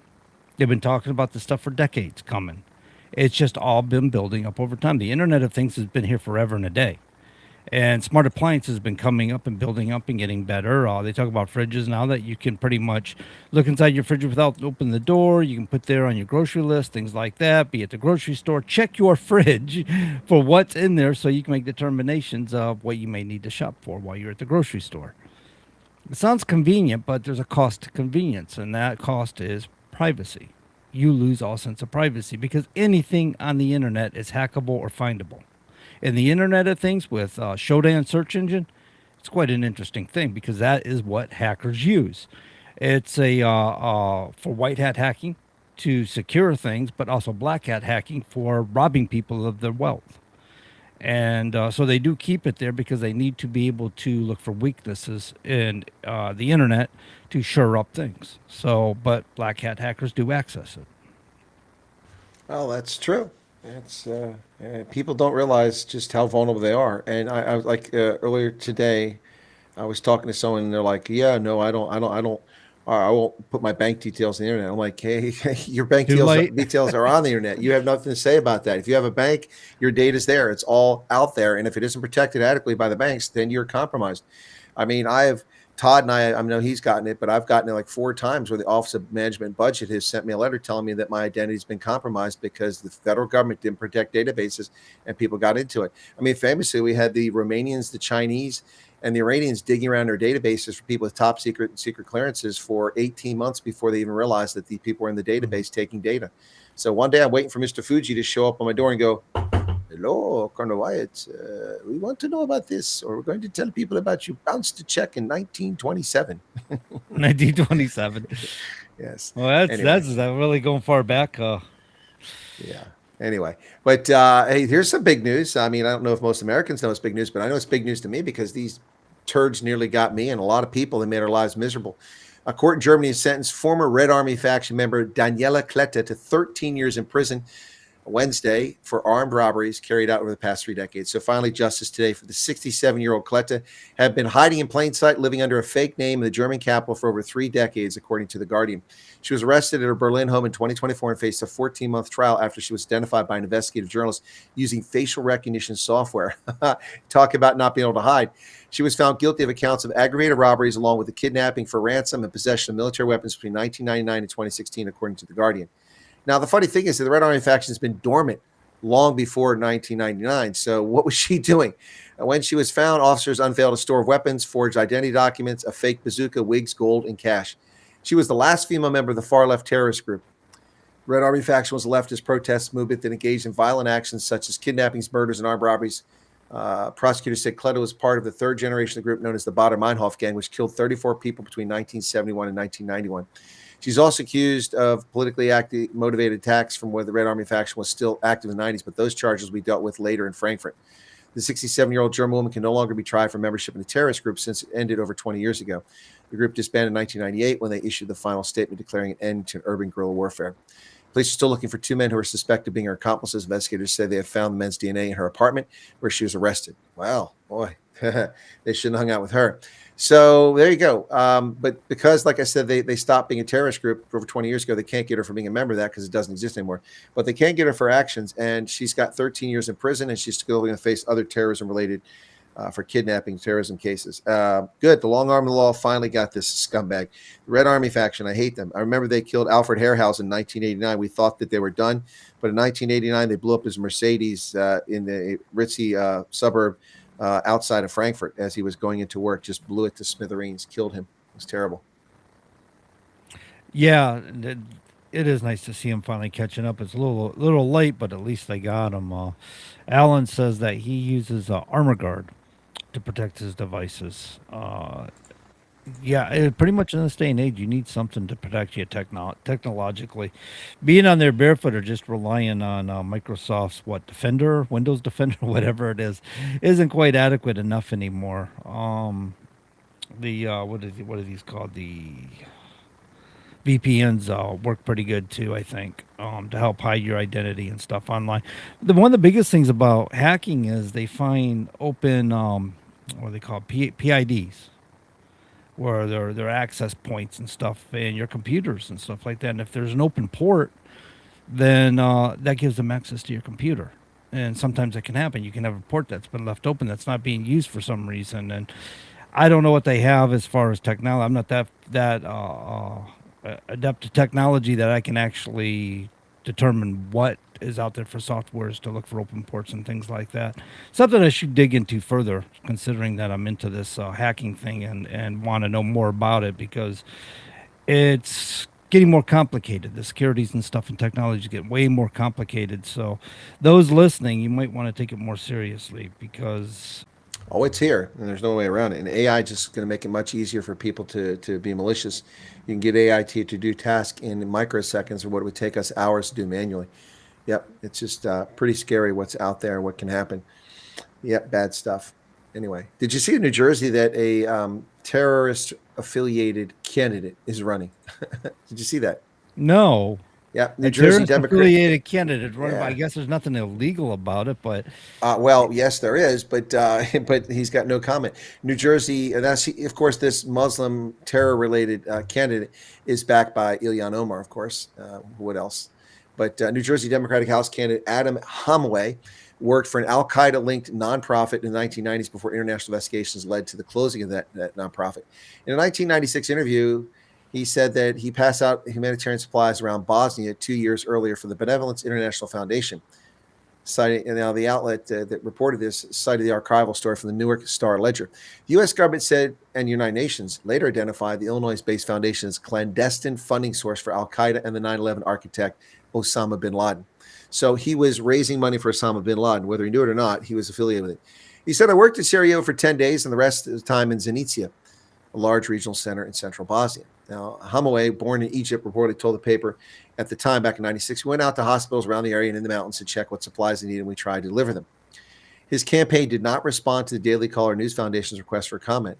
He's received endorsements from high-profile Muslims like Somali-born Minnesota Representative Ilhan Omar, of course, Vermont's communist Bernie Sanders, and New York's brain-dead bartender Alexandria Ocasio-Cortez.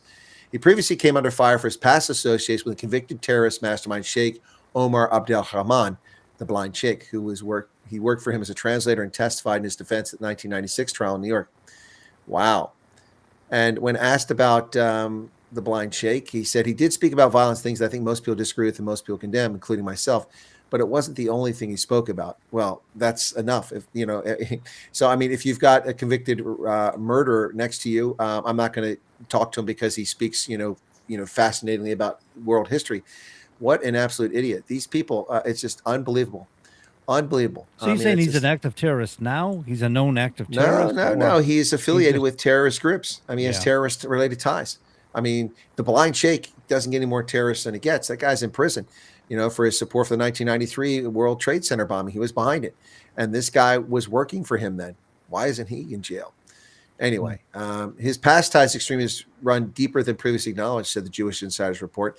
A 2002 federal investigation found extensive communication between the foundation that he was involved with and Al-Qaeda, financial transactions records describing a plan to establish a base for operations in Europe against Al-Qaeda's true enemy, the United States. The Democrat dismissed his critics as bigoted in the May 7th comments to the Insider New Jersey, touting his past work as a doctor for the U.S. in the Iraq War and responder on 9/11. As a Muslim, they're always going to find something to attack. Dude, you work for a terrorist organization. Of course we're going to attack it. Give me a break. Yeah, right. Karen said that she stumbled onto a YouTube channel of a guy called Braxman who seems somewhat paranoid about PC and phones being hacked, surveillance. But listening to you now, maybe he's not so crazy. Reference protecting one's privacy. Well, ladies and gentlemen, I think many of you know that I once upon a time worked in the National Security Agency, and I was there when Cyber Command was founded. And I will tell you that you need to be very careful. And it doesn't matter whether you're careful or not. You are at risk. You need to be astute about your personally identifiable information. The simple things. We get so many things in the mailbox that come with our name, our phone number, our address on it for pre-approved credit cards, for, insurance for your utility lines and this, that, and the other. You can't just throw those things in the bin. People go through dumpsters and dig those things out in landfills and they steal identities. There goes a ambulance out there. And so what I'm saying is that, that stuff you need to open up and look for your name and shred that stuff or torch it, don't burn your house down, but, burn it in a safe location or shred that stuff. You got to be very careful here. I mean, people don't shred their credit cards in ways that numbers can't be assembled. I mean, quite frankly, I typically, if I have a credit card, if I don't burn it, which I usually don't, I'll shred it. And if I can't find a machine that will shred it in little chunks, I'll cut it up multiple pieces and I'll drop pieces in different bins in different places. So no one can ever possibly put it back together. That's the kind of personal security you got to think about here. Like when I travel to South Africa, I don't announce that I'm coming to South Africa. I did that once upon a time when many people didn't know who I was, but now people know who I am and people make real threats. And so you don't announce things in advance. You got to be careful about your personal information because people will use it. There are malicious people out there, and the people you think are your friends, they aren't always your friends. So be forewarned means be forearmed. And that's a smart thing to do in the 21st century. Otherwise, Skynet's coming for you. Skynet. Everybody refers to it as Skynet. It's great. That's right, man. I tell you what, if the Terminator comes for me, I want it to look like Summer Glau. That's the Terminator I want to come after me, not Arnold Schwarzenegger. Well, they do talk about with machines and stuff like that when you get into AI that when they're making decisions, it's how you word things with them. It's about programming and stuff. And if you don't word it adequately, it could blow up in your face. And they talk about the possibilities of saying make the world a safer place and stuff. And you think, well, it's going to make the world a safer place. It might decide humans are making the world unsafe. Now you got a whole problem because it might go off at eliminating humans. Yeah, no, 100%. I can't disagree with that. Yeah. Well, one of my viewers just said OPSEC, operational security. That's something I preach all the time. You got to be very careful about it. People need to, look, it's a dangerous world out there. And I think a lot of people don't realize it. It's like watching your kids. It only takes a microsecond for you to not catch your kids. They step away from you for a second. Next thing you know, some perv has got them or something happens to them. It only takes a moment. I don't think people really grasp just how serious things are in the world. You got to be up on top of everything. Otherwise, crazy things happen. Yeah, I got a friend. He's watched this show several times. He's been, Wait. Okay, breaking news. You've got a friend. Hold on. Oh, yeah. Yeah, actually, believe it or not, I actually got a friend. I thought Chris Wise was my friend. Apparently not. But no, I do have this friend that's into technology. He come up when we were kids. He decided to go that route, and it's done quite well for himself for a living, and a lot of contracting and stuff, and pretty big jobs, And he will not put his identity online, even on Facebook. He will not put his true identity online at all, whatsoever, for these very reasons we're discussing. And I appreciate his approach and his concerns, but I'll tell you what, I can find him. He's somewhere because the government put your identity online. So he's got to be somewhere online, but he does what he can to minimize his risk online, even as much as Facebook. And you think about it, your integrity gets sacrificed on Facebook. You don't know where that profile picture you gave, really nice profile picture you did, and you put it on Facebook. Well, that looks nice. Somebody else says, yeah, I think that looks nice too. Maybe I'll take and download that and use it on another account that you don't even know exists. And he's going out there scamming people with your image. Well, have you ever applied? I mean, these are questions we'll ask people. Okay, first, do you have a bank account? You're compromised potentially. Yeah. Do you have a credit card? You're compromised potentially. Have you ever made a mortgage? You ever bought a home? You're potentially compromised. All those records in courthouses open to the public. Have you ever made the mistake that many of us did because we were told to do this back in the day? Take your DD-214 when you leave the military to the courthouse and register it and leave a copy there so they always have it. Well, a lot of us did that, and they never protect the Social Security numbers. Now many of them are doing that, but for 30, 40 years, they didn't protect Social Security numbers. So your identity could be stolen simply by trolling veterans' documents which are publicly available. Have you ever bought a car? Not alone, just bought a car. Well, your information could be in jeopardy. Have you ever applied for a job and submitted a resume? Well, yes, you could be in jeopardy. All of these things are archived and they're available, digitally available. I mean, you don't have to have a social media presence to be vulnerable on social media and to be vulnerable on the web. The world runs on data, and data is available either legally, freely, or surreptitiously. The best you can do is be cognizant of that and protect yourself with barriers and other things. You know, that's one reason why, for instance, I keep credit card receipts. You know, people say you did this. No, I didn't do that. You purchased that. No, I didn't. You know, and now that I've got that, you know, ubiquitous tracker of Easy Pass in my car because I got tired of paying $70 across the state. Now I only pay $35. I've got all those records too. So you got to be really careful out there. All this stuff is out there, and people. That's like it reminded me when I was in the UK a few years ago. I went to old Jorvik, Viking Jorvik, which is they had found the old settlement that the Vikings had in York, in England, and the city was built up on top of it. They were digging to put some new building in. They uncovered the original settlement and a marketplace there. So they turned it into a museum. I've been there previously. I was there on a recent trip, and I'm walking around. And there's the last room before you go out of because it's underground. Last room before you head back upstairs is a room full of coins they dug up, you know, from that era. And there's Byzantine coins, and there's Roman coins, and there's coins from England. Anyway, so I'm in there taking photographs, and a school group comes in with all these little kids. They must have been 8 or 9 years old. And I'm taking pictures, and they came in. It was kind of annoying for me, but I moved my camera a little higher to make sure I didn't get the kids the pictures. I don't want the kids in my picture. I want the coins, not the kids. And this teacher comes over to me and says, "You can't do that." I said, "Can't do what?" "You can't take pictures." "Of course I can take pictures. The museum, I paid to get here." "No, but you can't take pictures of children." I said, "Well, first off, I was here first. You brought these kids in. I was taking pictures. Second, I'm not taking pictures of kids. And third, the kids are in public. So I'll take any picture I want. Be gone." Yeah. It's just, I mean, it's ridiculous. Be gone. You know, you can't complain about someone recording you or filming you in public. If you don't want to be recorded in public, then don't be in public. There's a reason why people in the old days used to dress when they went out. Some people actually dressed when they got up because you never know who's coming to your front door. People like to be presentable. Nowadays, you got people running out there in their pajamas and slippers going to the store and do some grocery shopping. It's like, and then complain if you're being recorded. That's that's not going to fly. No, it reminds me of that Ron White, that old Ron White story. He said, you know, he's always drinking, got that cigar when he does his shows. He goes, yeah. "I was out in the club and I was drinking, and next thing I knew, these 3 guys picked me up and threw me out the door into the street, and I got arrested for public intoxication for drinking in public." And I said, "I wasn't drinking in public. I was drinking in a bar. Arrest them." Yeah, arrest them. They threw me out. They threw me in public. The question is that really whiskey in his glass, tea, or tea I think whiskey? it's probably sweet tea. It looks a lot like whiskey. Yeah, who knows, Ron White? It probably is whiskey. It but probably got real whiskey in there, knowing him. I was drinking in a bar. Arrest them. They threw me in public. Old tater salad. Yeah, tater salad. My son is Tater Tot. He said he got arrested. They went on the wire. Deep, deep, deep, deep, deep, deep, deep, deep. "Are you Ron Tater Salad White?"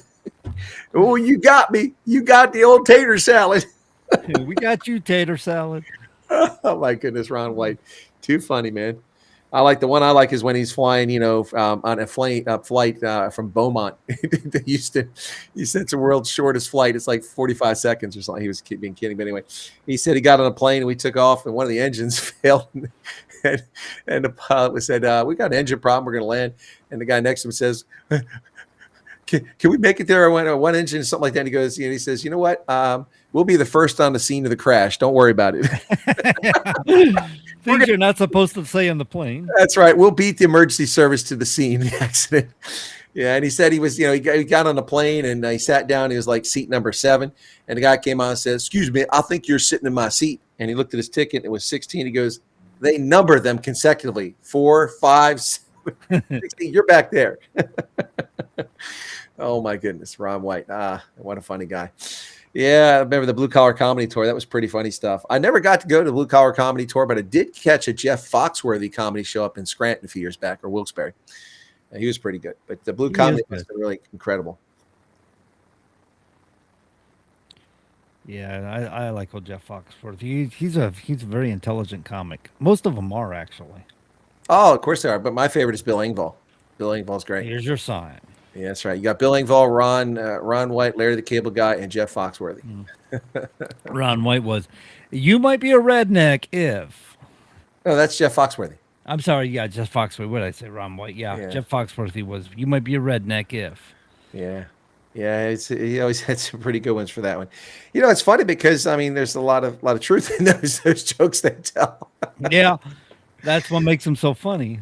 Yeah, you know, like when we were kids, we're laughing, and go, but it's true. Yeah. Oh my goodness! So the Republican Party has buried all of their nasty comments about Ken Paxton. The National Senate Re-election Committee has hidden everything. Yep. So the National Republican Senatorial Committee quickly deleted several posts attacking Texas Attorney General Ken Paxton after he won the Senate race last night. So they removed a statement from July 10th, last year, which criticized Paxton's extramarital affair while married to Republican State Senator Angela Paxton. On the page, the website takes readers to a 404 page, includes a photograph of former House Speaker Nancy Pelosi and Senate Minority Leader Chuck Schumer, and states, "You're as lost as they are." And then they said there that what Paxton has put his family through is truly repulsive and disgusting. No one should have to endure what Angela Paxton has. And we pray for her as she chooses to stand up for herself and her family during this difficult time. That's what NRSC Communications Director Johanna Rodriguez said last year. Another statement from July last year included the header, "Ken Paxton's lies and incompetence keep piling up." That's also a 404 page now. Yeah, interesting how the Republican National Senate Committee is now covering up their attacks on Paxton from last year. It's just typical politics, though. I mean, it's nothing new. Thing about it is I'm not interested in holding Ken Paxton accountable in regards to his relationship with his wife, because I don't know the nature of the relationship. You can sit there like in the old days and say, well, if he's a man of infidelity, how's he going to treat the people or something like that? And that's not uncommon, but we see it so commonly in politics. And we don't know the nature of the relationship, if it was just pure infidelity and selfishness, or they really just were broke apart. We don't really know. But I do know the merits of his actions and his works as Attorney General of Texas. So if I was a person in Texas voting, I'd be looking at, I've said that before, I favor Ken Paxton anyway for the works I've known he's done. He was a Trump supporter when it wasn't cool to be a Trump supporter. He was standing ground when Trump lost the 2020 or was cheated from the 2020 election. He was the one going after fraudulent voters for years to come after that. He was the one pointing out in Texas where fraudulent voting was actually happening, while the left was going, oh, no, it's all fair. It's all fair. There was nothing illegal, nothing fraudulent anywhere. It's all good. And, they wanted to sugarcoat it. And Ken Paxton was the guy going, no, we're not going to sugarcoat it. Yeah, no, look, it's like when Dave Petraeus was the director of the Central Intelligence Agency, they went after him. And he resigned because he was having an affair. But I mean, that was not exactly a state secret. He and his wife were separated for some time, for a few years, and were in the process of getting divorced. They didn't have a relationship anymore, and both of them were engaged with other people, as I recall. Whatever the case is, that was the basis for getting rid of him. They just wanted to get rid of Petraeus. They put pressure on him, and he succumbed to pressure, so he resigned over it. Yeah, that happens. Yeah. So apparently Tucker Carlson is telling people to stop paying their credit cards. Yeah. Oh, okay. Is this like the let's not pay our taxes until we get what we want movement? On Monday, he premiered a lengthy discussion with guest ethical hacker Ryan Montgomery. While the talk touched on satanic death cults and child predators on the internet, how do we get the credit cards? Other forms of predation found Carlson promoting people to stop paying their credit cards. After Montgomery kicked off the discussion by pulling out his laptop and showing the host how readily he was able to access Carlson's Social Security number, his signature, and various licenses in multiple states, and more cautions about freezing credit turned to the topic of debt. It was on that subject that the guest advised against spending money you don't have, which is good advice. To which Carlson took something of a contrary position. He said, I think people should just stop paying their credit cards. I know no one else agrees with me. And, oh, you have a moral obligation, really? Well, you have a moral obligation to not send credit card applications to kids in college. So this goes both ways. Just like blaming the drug addict who never mentioned the dealer. Someone's selling the fentanyl, and that person is on the hook too.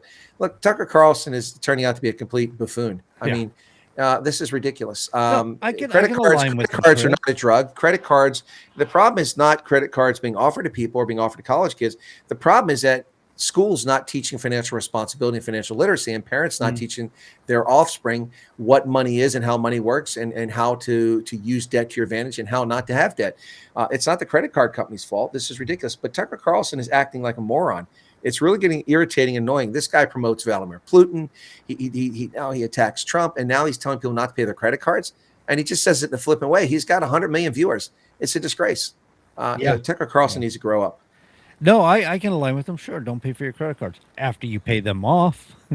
I mean, what does he mean? You're just not going to pay anymore? You're not going to pay what you owe? Or, I mean, this doesn't even begin to make sense to me.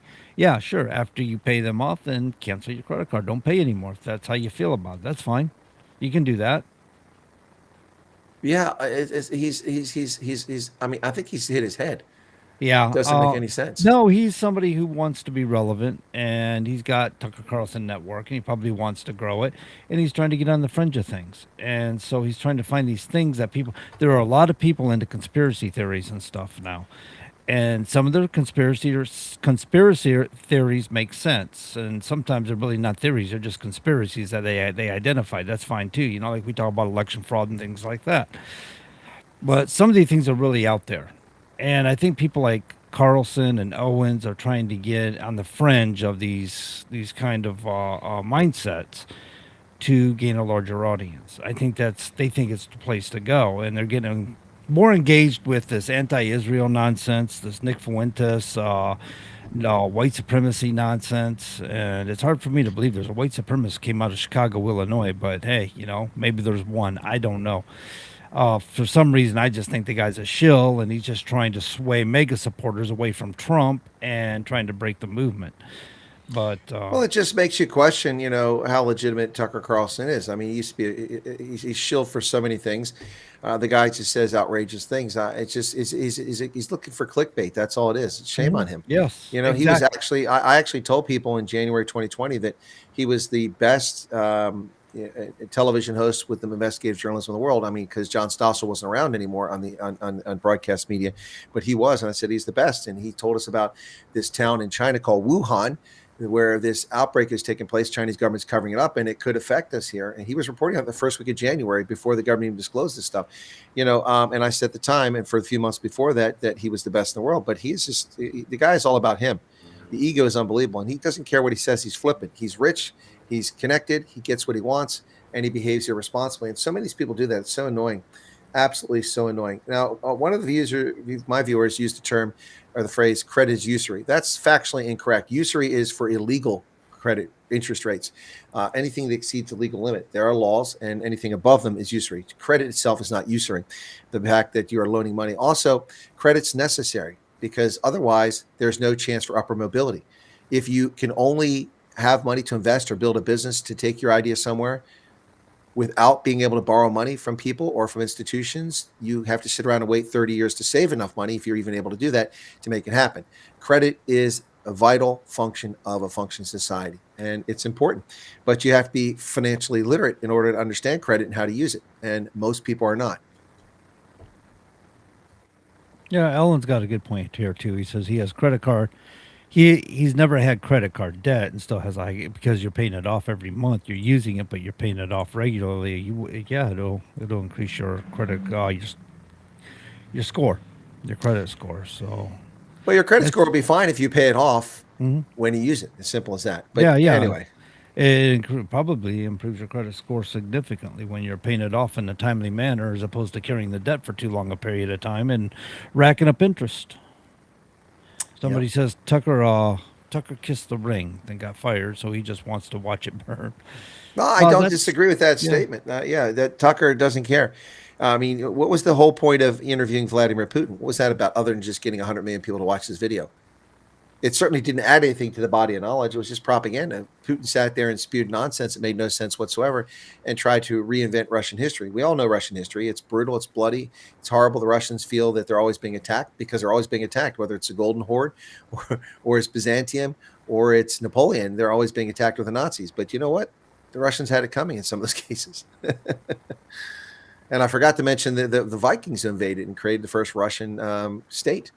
Kievan Rus was founded by the Vikings. Yep.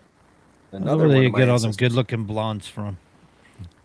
Yeah, well, I mean, the Vikings went everywhere. They went up and down the Vistula. They were up and down the Volga. They went to Constantinople. They formed the Varangian Guard. They even made it to Tunisia, North Africa. They were in Sicily. They had kingdoms that were Viking kingdoms in Sicily.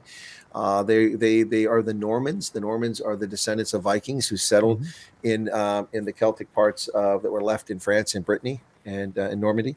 Yeah, so you're saying Sicily, man. They were getting down into Italy area when Rome was in power, and they were and German tribes conquered Rome. They burned Rome. They attacked it and conquered it. Yep. So Vikings were known for farming. They weren't just raiders. They were known for farming and other things. So they would migrate into different parts of the globe and basically set up home. Well, they did. The Faroes, the Shetland Islands, the Orkneys, the Greenland, Iceland, and North America all settled and colonized by Vikings with their own settlements. And then, of course, they integrated in all these other places. Yep. Lots of reach. The Vikings got all over. Pretty amazing. There's the ambulance. Apparently, the emergency's over because it's headed back. I don't know if the hospital's headed out there, but it's at the traffic light. If it went to my right, which you probably, I'm holding up my right. It's going to come by your right window right now. There it goes. Just went by. Yep. If it's going to the hospital, the hospital's down that way. Okay. Well, it was going the other way to pick someone with lights on. Maybe they treated someone that wasn't serious because the lights aren't on now. Yeah. So, that's what we do, ladies and gentlemen. We monitor the ambulance here on Main Street in Nashua, New Hampshire, as we're doing the show. Well, speaking of Nashua, John, looks like I'll probably try to come up that way in June sometime.